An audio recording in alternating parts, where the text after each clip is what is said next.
ایک ہے کسی کو پکارنا، کسی سے مدد چاہنا، کسی سے کسی کام کے اندر جو ہے کوئی امداد کی خواہش کرنا، جو کہ ہو دنیاوی جو معمولات ہیں، جو عام ہمارے قواعد ہیں، ظاہری مادی اسباب و وسائل کے درجے میں، وہ شرک نہیں ہے۔ میں کسی کہتا ہوں مجھے ذرا پانی پلا دو، یہ بھی ایک دعا ہے، استمداد ہے، مدد آپ نے مانگی ہے، اس سے اپنی ایک ضرورت پوری کرنے کے لیے کہا ہے،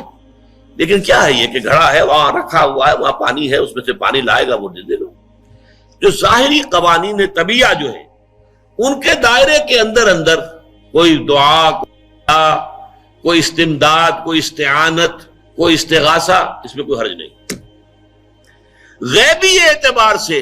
کسی کے ساتھ بھی کوئی دعا کی جائے گی اللہ کے سوا، وہ شرک ہے۔ وہ استدعا ہو، استغاثہ ہو، استعانت ہو، استمداد ہو، استنصار ہو، کچھ بھی ہو، غیبی طور پر دنیا کے معروف طریقوں میں اور جو ہمارے طبعی قوانین ہیں ان کے دائروں کے اندر اندر مدد مانگنا، اس میں قطعاً کوئی شرک نہیں، یہ توحید ہے۔ البتہ اس میں بھی ایک باریک نکتہ ہے۔ ایک بزرگ تھے جو فوت ہو گئے، انہوں نے یہ بات مجھے جس طرح سمجھائی تھی وہ آج بھی میں ان کا مشکور ہوں کہ دنیا میں عام قاعدے قانون کے تحت بھی کسی سے کچھ کہنا کہ بھائی میرا یہ کام آپ کر دیجئے، آپ کر سکتے ہیں،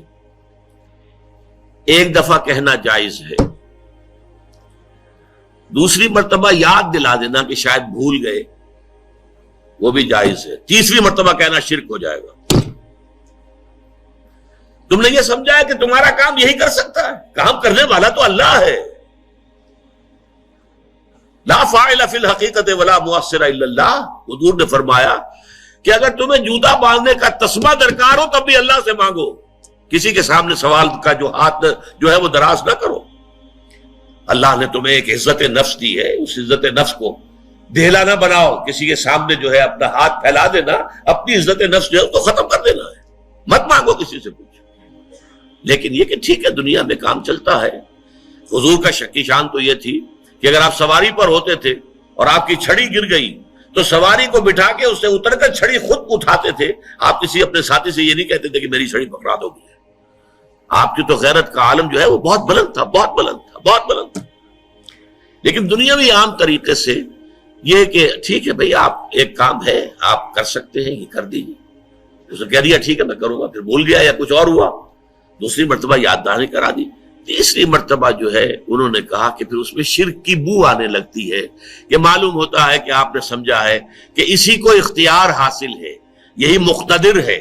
اسی کو آپ کا کام کرنے کا جو ہے وہ پوری قوت اور قدرت حاصل ہے، اور یہ چیز جو ہے یہ شرک کی بو اس میں سے آنی شروع ہو جاتی ہے۔ لیکن یہ ہے معاملہ سارا جو اسباب عادیہ کے تحت،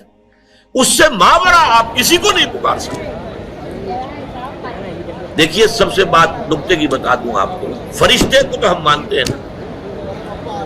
حضرت شیخ عبد القادر جیلانی رحمۃ اللہ علیہ کی روح ہے یا نہیں ہے، سنتی ہے نہیں ہے، حاضر ہے کہ نہیں ہے، ناظر ہے کہ نہیں ہے، 100 اختلاف ہو جائیں گے،